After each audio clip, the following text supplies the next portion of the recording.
Time Netaji indoor স্টেডিয়ামে গেছিলাম, আর ওই উপরে চপ্পল পরে উপরে কোনায় বসে বসে আমি প্রোগ্রাম দেখছিলাম।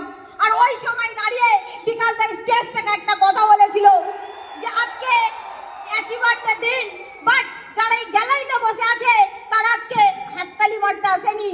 আজকে তারা নিজেরা নিজের আয়নায় নিজেকে দেখতে এসছে। নিজের উপরে বিলিভ রাখলে কিছুদিন পরে এই স্টেজেও তারা দাঁড়াবে। আজকে দাদা মুখ থেকে যে কথাটা বলেছিল, আজকে দাদা ছিল বলে আজকে আমি এখানে দাঁড়াতে পেরেছি। রিয়েলি নিজেকে লাকি ফিল করি। লোকে বলে স্মার্ট ভ্যালু সিনিয়রদের পাওয়ার কি, নিজেকে রিয়েলি লাকি ফিল করি।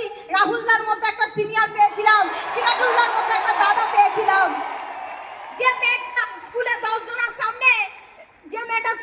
জনের সামনে দাঁড়িয়ে জানা মুখস্থ করা বলার ক্ষমতা রাখতো না, এতটা লো কনফিডেন্স ছিলাম, আজকে সেই মেয়েটাকে 10,000 গ্যালারির সামনে কথা বলার কনফিডেন্স দিয়েছে আমার সিনিয়ররা।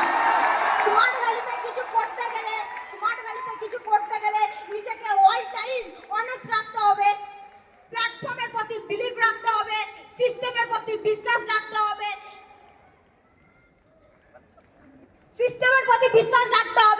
নিজেকে हर टाइम हार्डवर्क करने का माइंडसेट चाहिए, हर हाल में हार्डवर्क करने का माइंडसेट चाहिए। যে প্রবলেম হ্যান্ডেলিং করার দম রাখে, যে ফ্রাস্ট্রেশন হ্যান্ডেলিং করার দম রাখে, ऊपरवाला তাকে সাকসেস দেয়। হয়ে তো পারছি तो बोलने के कुछ बहुत कुछ था, फिर भी मेरे पास टाइम कम है, तो मैं एक बात बोलूं, सबसे आगे स्मार्ट वैल्यू को रखना है।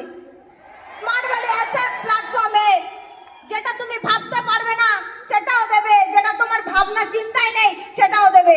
তো টাইম বহুত কম, কিছু বলার নেই। Thank you so much Tasmira, thank you so much. और दोस्तों समय थोड़ा कम है, मैं रिक्वेस्ट करना चाहूँगा हमारे सारे कंपनी मैनेजमेंट को और सारे सीनियर लीडर्स को कि वो स्टेज पे